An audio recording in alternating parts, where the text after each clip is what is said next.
families, welcome back to Doll Meal.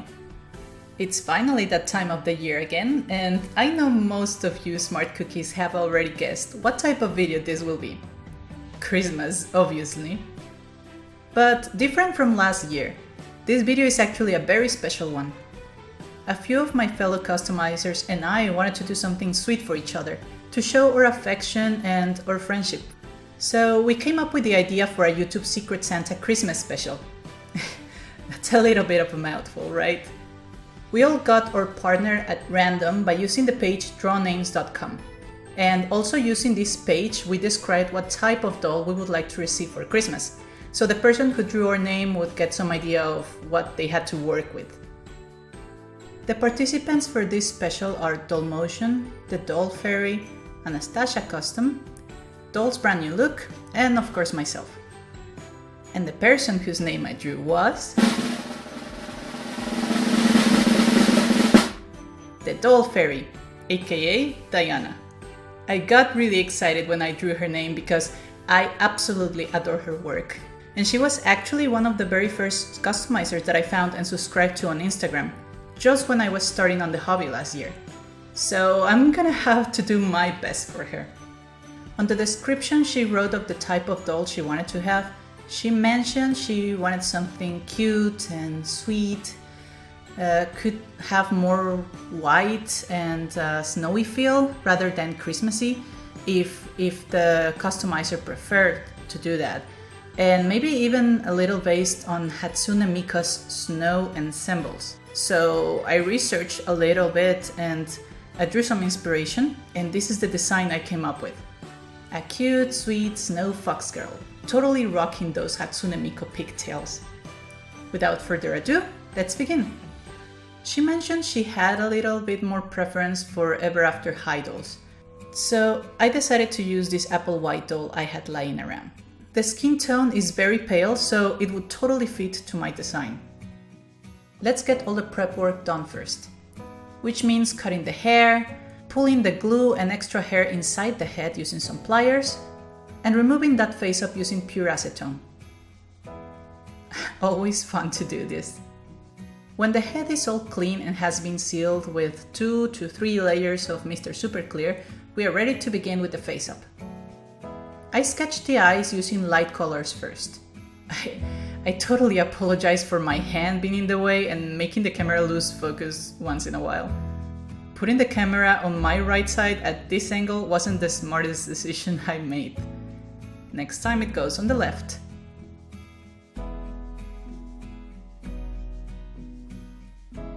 Layering up the whites and blues to get a stronger and more defined line is very important for the process. I will avoid using black this time. I want to concentrate on the color scheme using pure blues and whites.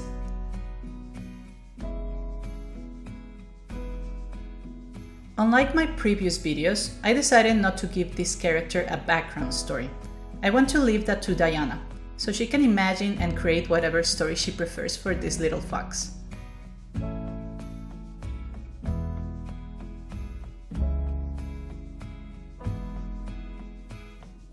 Now, Christmas. I know some of you might not celebrate it. You might instead celebrate Hanukkah, for example. Or just not do anything special.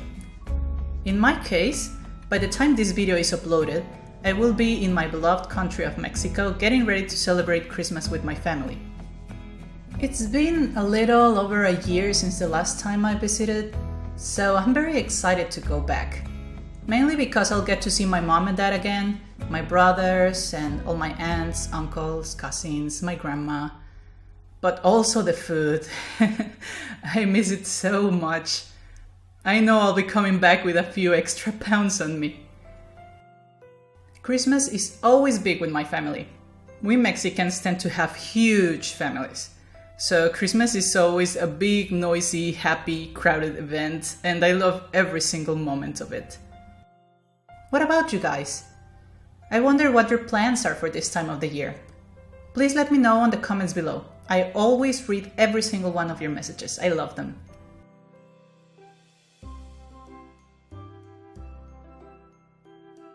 We finished the face up by adding some Pearlex white glitter and some shine to the eyes and lips using Tamiya colored gloss, which I got from my trip to the last doll convention in Lyon on October. With the face up done, we can start on the hair. For the very first time, I will be using alpaca hair that I bought on Etsy. It's so soft. We need to give some color to those tips. So I'll be using this semi-permanent blue color and some regular hair conditioner. We separate the strands of hair on a piece of aluminum foil. Then we squeeze some of the color on one side of the tips and a little bit of the conditioner above it so we can create a bit of an ombre effect. We turn the hair to the other side so we can make sure that there are no white spots on our tips. After letting it set for about an hour, we rinse all the color and conditioner using lukewarm water, and then we put the strands to dry on some paper towels overnight. When they're completely dry, it's time to brush them. Now, I gotta mention this. I never expected to lose so much hair while brushing. As pretty as alpaca hair is, it's also super delicate. When it's all brushed, I cut the edges of the white side and then glue them to a plastic zipper bag to make the wefts. While they dry, I get out the epoxy sculpt to make the ears. I mix the two parts really well and then start to shape them into pointy fox ears.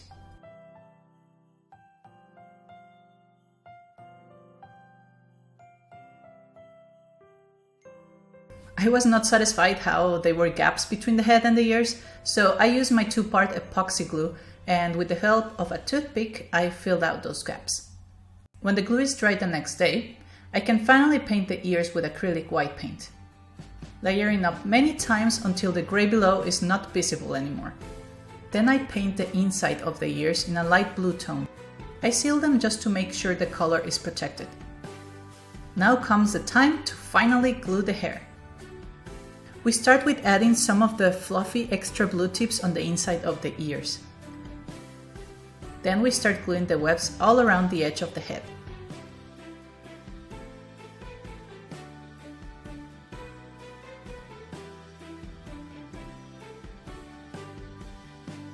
To mark the thickest part of the ponytails, I grab a weft, add some glue, and roll it to make this shape. Hands in the way again. Then when it's dry, we glue it to the side of the head below the ears. At this point, I ran out of alpaca hair. I did not calculate that amount well.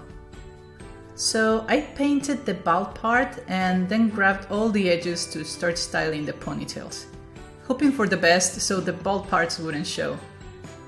Let me tell you, styling alpaca hair is not easy.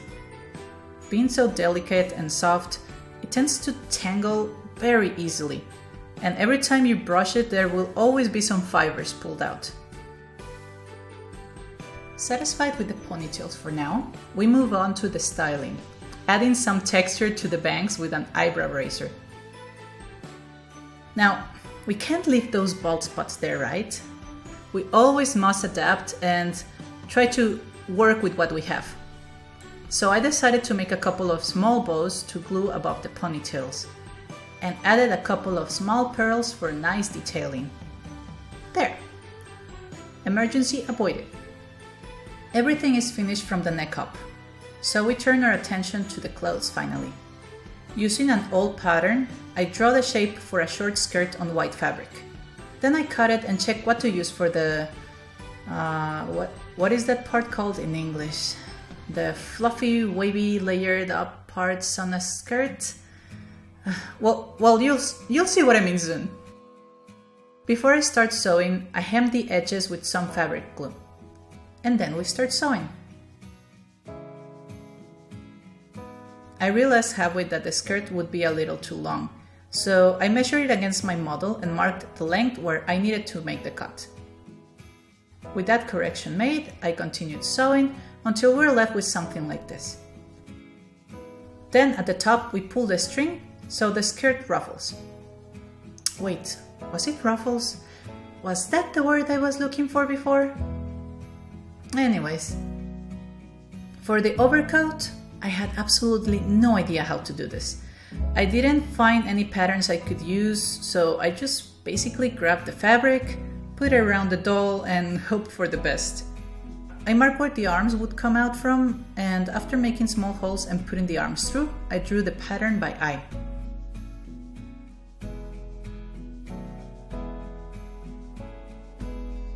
I was left with this rectangular shape. Nice to know for future reference. I hemmed the edges of the holes and all around the rectangle for a nice finish. Then I saw the same material I used for the skirt. When that's done, I use some acrylic paint to draw some cute little snowflakes, and for a nice touch, I bring out some nail art gems. I had them stuck on my drawer somewhere, and I glued different sizes next to all the snowflakes. Shiny. I think it looks pretty decent, don't you think? Now we grab some ribbon and measure it around the waist to make the belt that will secure the coat in place. I'm gonna sew some clips on each side once I've got the length figured out, and finally, using the same tutorial I used to make the tiny head bows, I make one more bow for the belt. It will also help to cover the string showing. Now, I mix some color and try to match it as close as possible to the color of the coat's fabric. I want to use some old socks I found instead of making new ones, so I mark the design at the top so I know how I'm gonna cut them. And also cut the bottom because the feet won't go in the shoes with socks on. Then I paint everything with the color previously mixed and leave them to dry. Now, this is what happens when you decide to get lazy and want to skip some steps. They look terrible. Nothing to do but make some new ones from scratch. I'll keep it simple. Just saw the edges and cut the excess. Here's a comparison.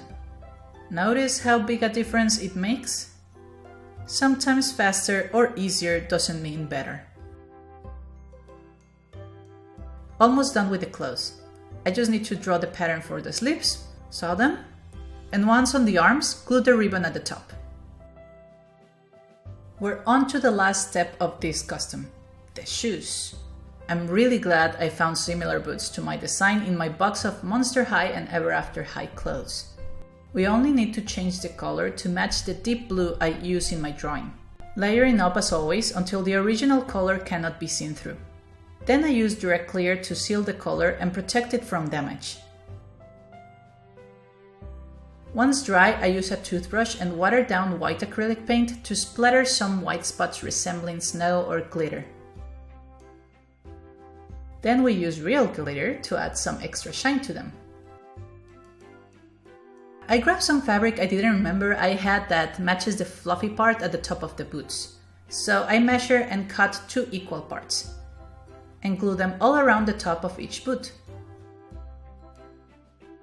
Looking really good. I would use these boots myself if I could. As a last detail, I decided to glue a couple of shiny gems on the sides. And with this done, we have completed our Secret Santa Christmas special doll.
We had a lot of firsts on this custom. First time using alpaca hair, first time doing ombre bleaching, first time coming with a pattern on the spot, and first time invading a Christmas store to take all the nice pictures with the Christmas decorations because I have none at home nor in my office yet. People looked at me funny. I was like, YouTube channel, YouTuber here. I really like how she turned out.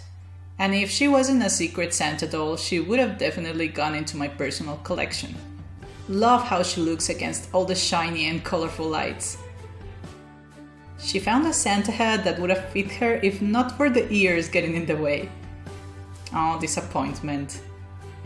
She was happy to find all the candy though, and made an awesome reindeer friend. I think her favorite part though was the big Christmas tree in the middle of the store. See what I mean? I'm sure you'll keep Diana very entertained, my little white fox. I'm so excited. I can't wait to get my own Secret Santa doll. By the way, don't forget to go check out all the videos for this wonderful collab. I am extremely proud of all my friends. They are amazing artists. I'm gonna leave the links for their channels and for the playlist on the description below. Thanks for all the faith and support my patrons always give me. As always, I'm eternally grateful to you all. I really hope every single one of you has a wonderful time on the holidays. Being Hanukkah, Christmas, or whatever else, I just wish you spend the best of times, create warm and loving memories, and of course eat some amazing food. I know I will. Grandma will be there. Here's to another epic year together. Love you, Millies. Tschüss.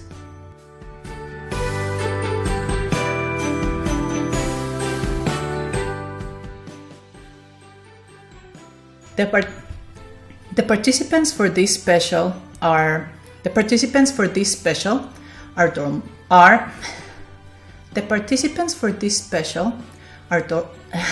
it. Anastazia Custom, seriously phone? Totally rocking those Hatsune Miku pigtails. Totally rocking.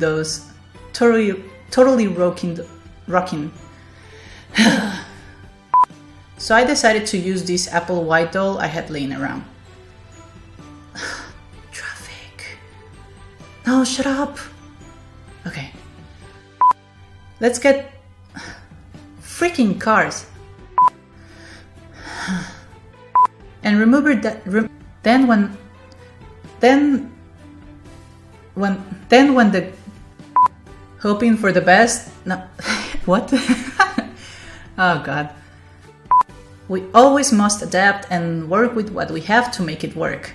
What? Wait. Now we grab some ribbon and measure it around the waist to make the... damn it. I would use these boots myself if I would use these boots myself if oh God.